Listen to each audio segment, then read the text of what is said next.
शनिवार दिनांक 24 सप्टेंबर 2016 रोजी कोल्हापुरातील ॲस्टर आधार हॉस्पिटलमध्ये भारतीय जनता पार्टीच्या वतीने राजीव गांधी जीवनदायी योजनेअंतर्गत हॉस्पिटलमध्ये आलेल्या पेशंटला राजीव गांधी जीवनदायी योजना किंवा मुख्यमंत्री सहाय्यता निधी या दोन्हीपैकी एकाच योजनेचा लाभ घेता येतो असं हॉस्पिटलच्या वतीनं सांगण्यात आलं. परंतु हा पेशंट राजीव गांधी जीवनदायी योजनेत बसत असून देखील त्यांच्याकडून 3,85,000 रुपयाची रक्कम भरून घेण्यात आली.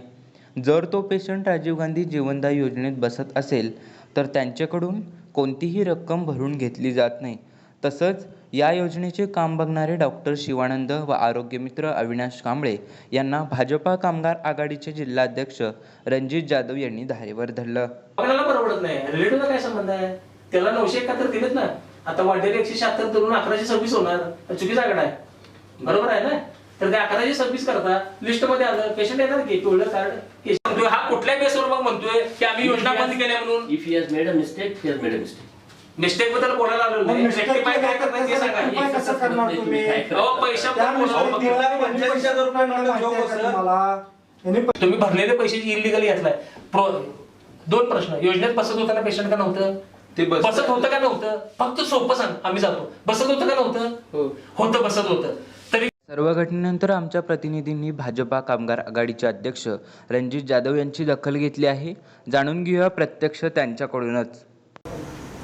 सलोनी सरदार घोसरवाडे नावाची 15 वर्षाची मुलगी राहणार काणगाव, तालुका करवीर, जिल्हा कोल्हापूर, जी ॲस्टर आधार हॉस्पिटल कोल्हापूर येथे ॲडमिट आहे.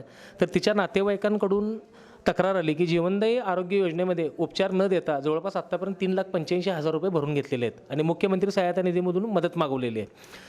आणि रोज 50-60 हजार रुपये भरण्यासाठी तगादा लावला जातो व्यवस्थापनाकडून. त्या संदर्भात चौकशी करण्यासाठी गेलो असता अशी गोष्ट आढळून आली की जो आजार GBS गुलेन बॅरे सिंड्रोम हा राजीव गांधी जीवनदायी आरोग्य योजनेमध्ये ॲस्टर आधारला लागू आहे आणि ज्या आजारामध्ये मोफत उपचार देण्यास रुग्णालय बांधलेलं आहे, तर त्या आजारावर मोफत उपचार न देता रुग्णाची नोंदणी सदर आजारामध्ये योजनेमध्ये न करता रुग्णाच्या नातेवाईकांकडून गैरप्रकाराने 24 तारखे पावेतो 3,85,000 रुपये हे हॉस्पिटल व्यवस्थापनाने भरून घेतलेले होते.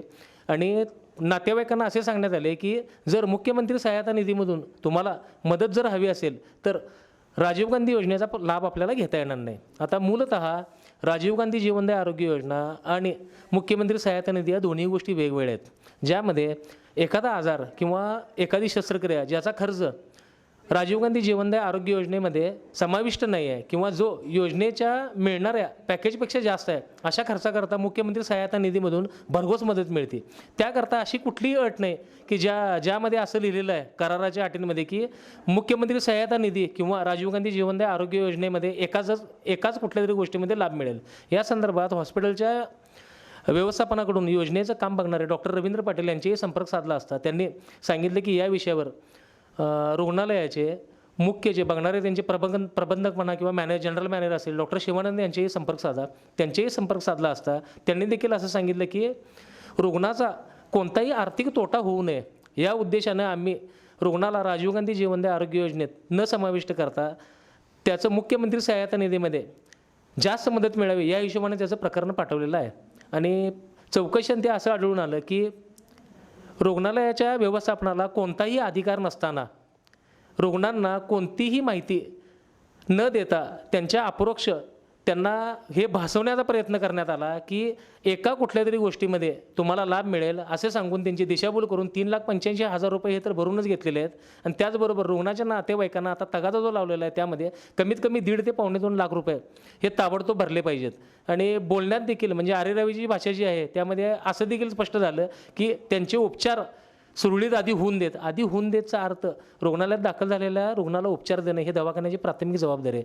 तसे असताना देखील रुग्णाच्या नातेवाईकांची दिशाभूल करून हा जो गैरप्रकार झालेला आहे या संदर्भात चौकशी होऊन रुग्णालयाच्या व्यवस्थापनाने याचा जाब द्यावाच लागेल. त्या संदर्भात कामगार आघाडीचं शिष्टमंडळ भेटलं आणि शिष्टमंडळाच्या वतीने विचारलेल्या कुठल्याही प्रश्नाला संयुक्तिक असं उत्तर रुग्णालय व्यवस्थापनाकडून मिळालेलं नाही. त्यामुळं याविषयीची सखोल चौकशी करावी अशी भारतीय जनता पार्टीच्या कोल्हापूर जिल्हा कामगार आघाडीतर्फे आम्ही मागणी करत आहोत.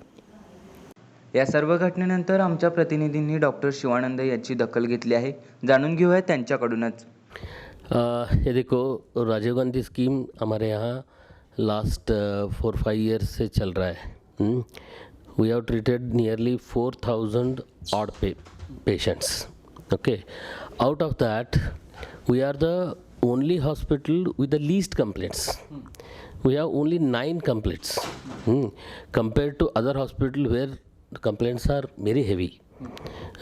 We have only 9 complaints, and this particular complaint, which we didn't know, suddenly around 10 to 15 people, they claim to be the BJP activist, barged into my chamber and started asking what happened, how happened, why you are not allowing that patient to get fit into Rajiv Gandhi and all that thing. See, when the patient approached us first time, we along with our MCO, Dr. Ravindra Patil, have counseled the patient that, see, the total, the cost for this particular treatment, that is GBS, is going to be high, somewhere around 6 to 7 lakh. 6 से 7 लाख हो सकता है. End Rajiv Gandhi में इसका कीमत है पर आप बोल रहे थे कि उसमें बैठते हैं, तो ऐसे हाँ, लेकिन हमने ये क्लेरिफाई किया कि पैसा बहुत कम आता है, क्योंकि जो total patient cost of treatment है दैट इज़ 7 लाख रुपीज़ और राजीव गांधी से आता है 1 लाख रुपए. तो हमने क्या किया, आप ऐसा करो, हम आपको सपोर्ट देंगे, चीफ मिनिस्टर रिलीफ फंड का जो भी है उससे हम दे देंगे. तो आप हमने सपोर्ट किया इनफैक्ट सीएम रिलीफ फंड से उनको फंड दिलाने में, और इनफैक्ट वो अप्रूव होके भी आ गया है. हमने भेज दिया है, अप्रूव होके नहीं आया है, हमने भेज दिया है. तो उससे ज़्यादा पैसा आएगा, 1-3 लाख तक तो आएगा, ऐसा हमारा आशा है. तो that it will be easy for him for paying the total balance dues. So that was our clarification. So that's what we did actually in support. And see, for last 27 days, patient is on ventilator. And अभी मेरे को clarify कर दिया doctor Khade who is taking care. Doctor Sunil Dutt Khade is हमारा neurophysician है, तो उसने clarify कर दिया कि patient requires another 15 to 20 days ICU stay with ventilator because उसको मल्टीपल प्रॉब्लम्स है. GBS उतना ही है, मल्टीपल प्रॉब्लम्स यानी कि उसका रेस्पिरेटरी प्रॉब्लम्स है. तो रेस्पिरेटरी प्रॉब्लम्स तो नहीं बैठता है, मल्टीपल प्रॉब्लम्स तो राजीव गांधी में नहीं बैठता है. So this is all developed. पर वो राजीव गांधी में बैठते हैं, आपने रजिस्ट्रेशन भी उस पेमेंट का नहीं किया, ऊपर से आप 1,70,000 मांग रहे थे उस. ये देखो, हमारा पॉलिसी है, लिसन टू मी, हमारा पॉलिसी है कि जो भी पेशेंट अंदर कैश तो हम एडवांस लेते हैं. कोई भी प्राइवेट कॉर्पोरेट हॉस्पिटल में है तो एडवांस लेते हैं. हमारा इसमें, हमारा पॉलिसी में ये भी जो पेशेंट है, से हमारा 80% पेशेंट जो है वो कैश पेशेंट्स के रहते हैं, 20% जो है वो स्कीम का रहता है. पर उस योजना है, वो राजीव गांधी जीवनदायी योजना है, उस पेमेंट में ये क्या है आपका, वो जो क्या बोल रहे क्या ये देखो, वही मैं बोल रहा हूँ आपको, हमारा जो 80% पेशेंट्स जो है वो कैश में,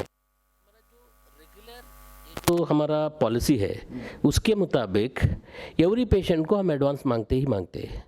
ये राजीव गांधी का है तो छोड़ते हैं, लेकिन कैश पेशेंट जो है तो हम मांगते ही मांगते. It was in general this thing हमने मांग लिया.